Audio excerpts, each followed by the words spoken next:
Hello, Bridge family. My name is Eric Waggerman, and I'm here to tell you how God took a completely broken life and restored it. I like to say that fixing my life is just like fixing my teeth. It was painful, it took years, and it cost a lot. But in the end, it was worth every bit of it. I was born in Grand Island, Nebraska in 1982. At first, things were okay, but my mom started using drugs, drinking heavily, and cheating. My dad divorced her, and she took me and my older brother to Las Vegas when I was only 3 years old. That was the last time I really had my dad in my life. In Vegas, my mom married a man named Wade. He was an alcoholic and extremely violent.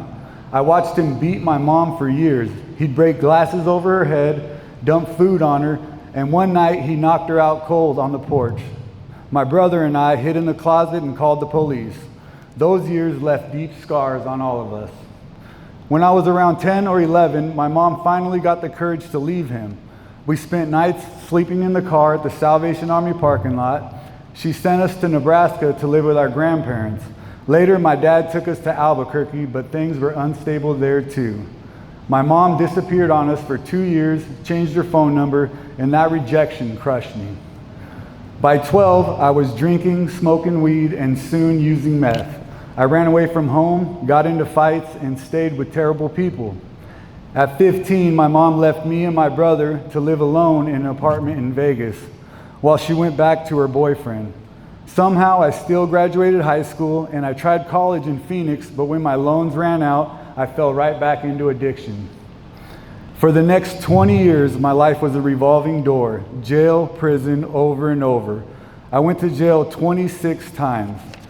When I was locked up, my stepdad Wade died to a meth overdose, and my grandpa shortly after that. I couldn't go to either funeral, and that pain was almost unbearable.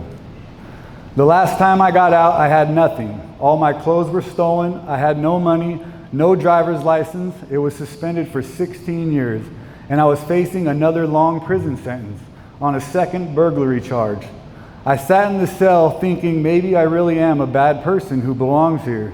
But God spoke to my heart, and He told me that I was loved and that I was not a bad person.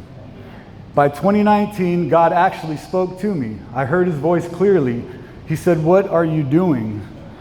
That was when I turned my life around and when I turned it over to Jesus. I checked myself into drug treatment for the 9th time. This time because I wanted to, not because the courts made me. My recovery was just like getting my teeth fixed. First, I had to deal with the worst ones, the ones that could kill me.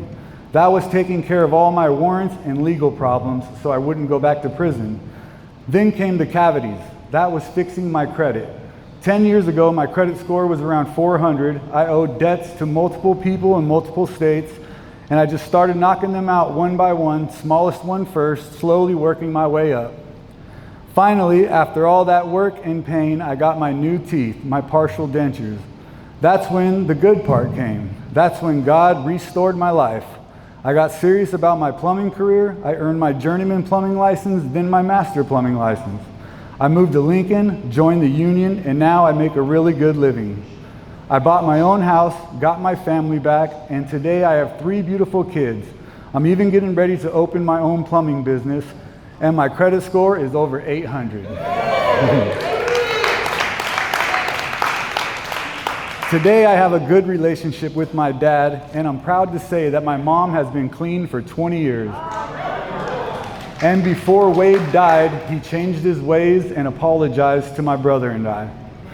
Church, it didn't happen overnight. It took years of hard work, facing my past and trusting God instead of my own broken thinking. But God was faithful every step of the way. If He can restore someone like me, He can restore anyone in this room. Thank you for letting me share my story.